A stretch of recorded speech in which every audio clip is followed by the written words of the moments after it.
Welcome to the Tuesday edition of Juan's World, and I'm going to talk mostly today about the supposed distinction between work and life that is touted mostly in the United States. I want to problematize that distinction and also talk a little bit about what people call the real world as opposed to some other world.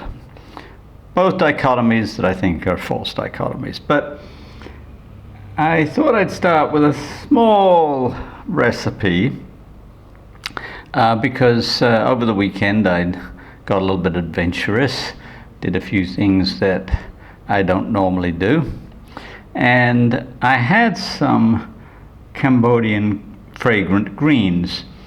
The greens that are on sale in the markets here are all kinds. I mean, just about any edible leaf you can imagine. And I occasionally get some, and then I don't know what to do with them. So this time I made a master stock, and if you go back to previous videos, you'll see me talking about master stock. I'll put a link in the description below. I made a master stock and I cooked some greens, and then I put them in the refrigerator and didn't really know what to do with them.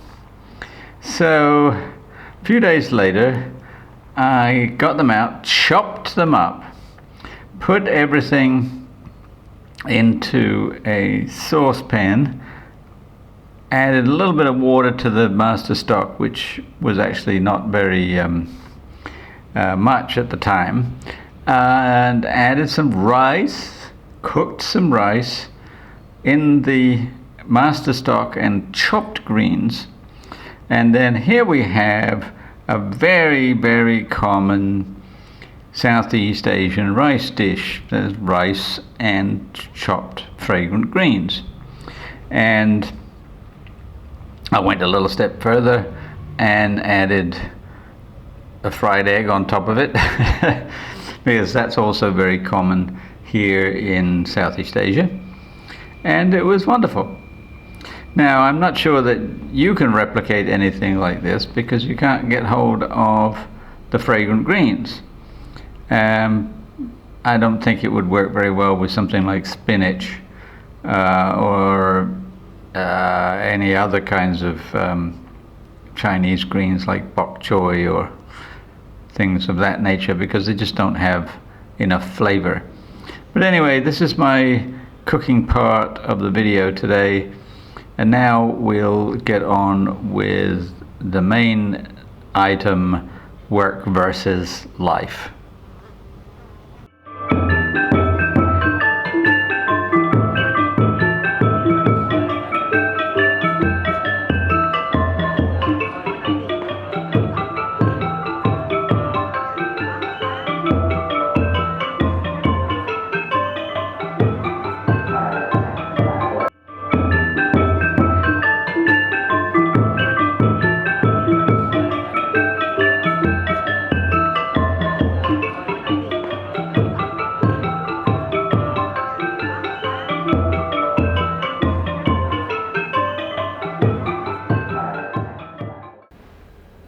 I can't remember when I first came across this supposed dichotomy of work versus life, sometimes called the work and life balance, as if somehow life and work are opposites or are distinct.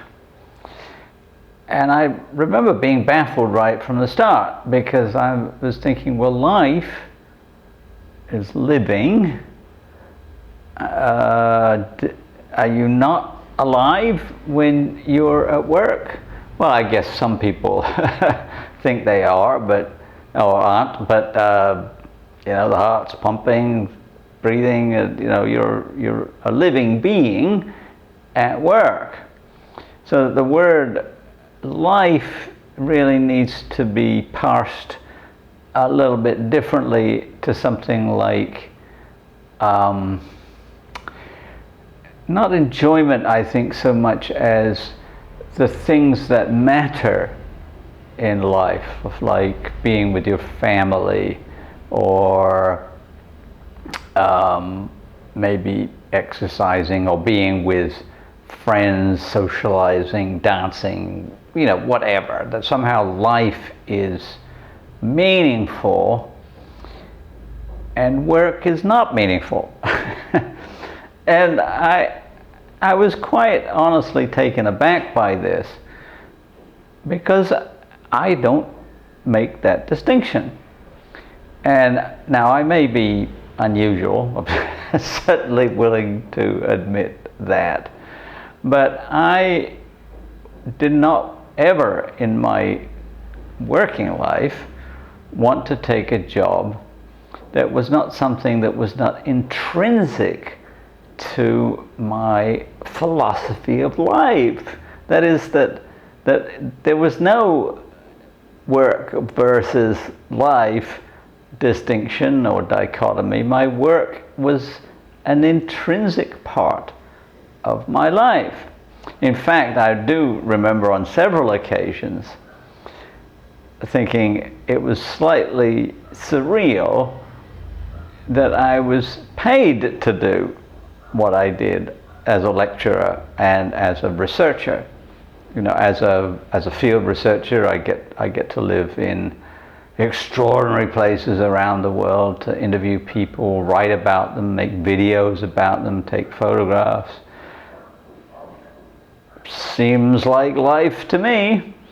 And I could then lecture about these people.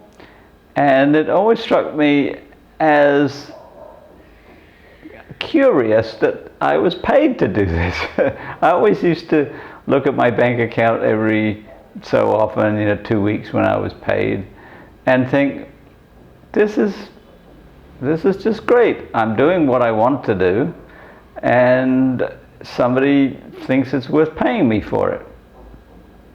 So for me, the work-life dichotomy or the work-life balance didn't mean anything. So I don't have any great advice. I mean, if you do believe that work is at odds with life, I would say that there's something wrong. But I understand. I mean, some people take jobs for all kinds of reasons, convenience, maybe because they want stuff, and particular jobs that they don't like pay well, whereas jobs that they do like don't pay very well. Well, there I think you've got a real challenge. Now, you're going to be working for the great bulk of your adult life. I had my first full-time job when I was 21 years old, and I retired about 2 years ago, so that would be 67. So I put in a good 45, 46 years of my life. That's the great bulk of my life. I don't know what I would have been like now, probably a basket case, if for that entire 46 plus years of my life I had been spending the bulk of that time doing something I hated. It was boring, something that I despised, but doing it because I needed to make more and more and more money so that I could get more and more and more things, a bigger house, a bigger car, fancier vacations, and so forth. That's not my plan. So if that was the way you did things, well, then okay, that's your decision. I think it's not a very satisfying decision for me. But it also reminds me of something that my students always used to say in my earshot until until they learned not to do it. They used to say something like, well, in the real world, And by the real world, what they meant was the world of work.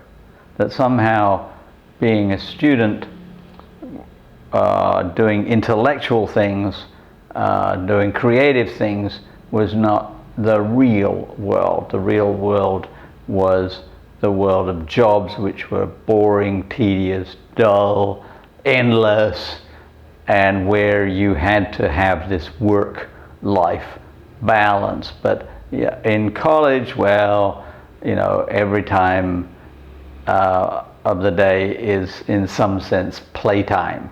Although they did, of course, hate a lot of classes, and I expect some of them hated mine, or did them because they were required to, just like you're required to do certain things in jobs. But by and large, they were thinking that university time is playtime.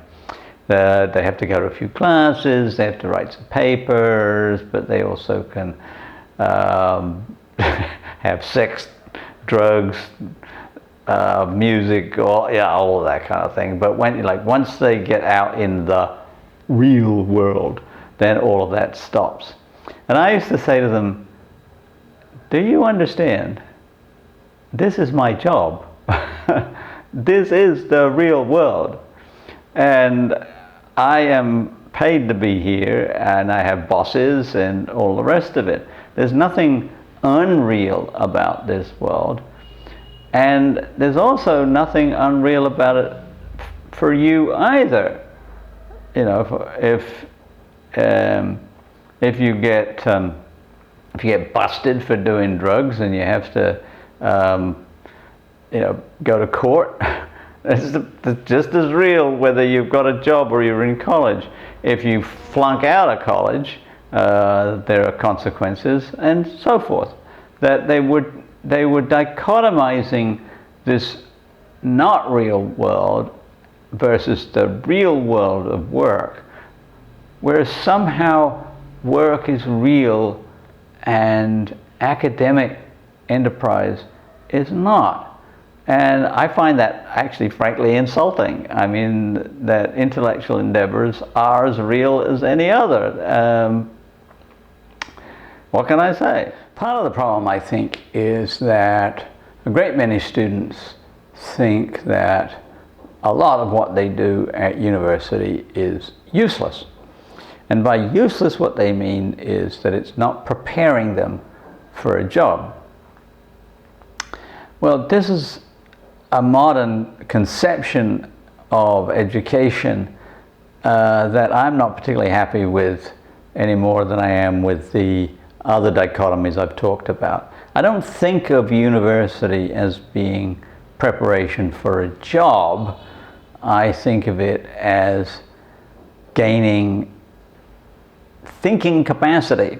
You know, students and sometimes their parents used to say, well, what can I do with a degree in anthropology? You know, and they're thinking, well, if I have a degree in business, or I have maybe a degree in chemistry or biology, that then there's some kind of job waiting at the end. But if I have a degree in history or anthropology or English, if I teach, I guess that would be okay, but what other jobs are there? And I just always used to tear my hair and say, you're here to refine your critical thinking skills so that you're a better person, so that you can go out into the world. You can, from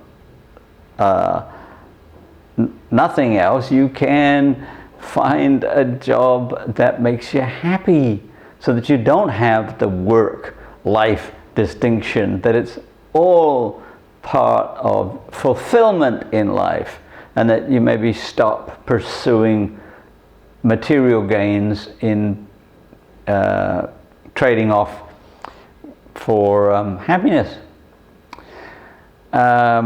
Well, you know, I sold it to some people, not to others. There are many advantages to an anthropology degree if you go into various fields, including medicine, social work,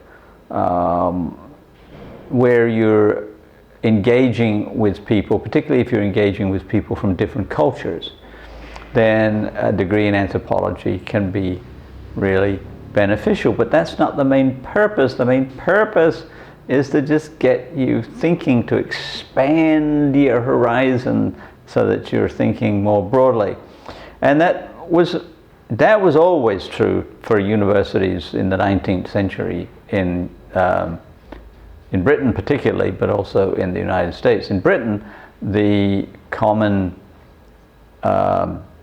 subjects done at university were Latin and Greek, and studying the famous Latin and Greek philosophers, historians, and so forth, poets.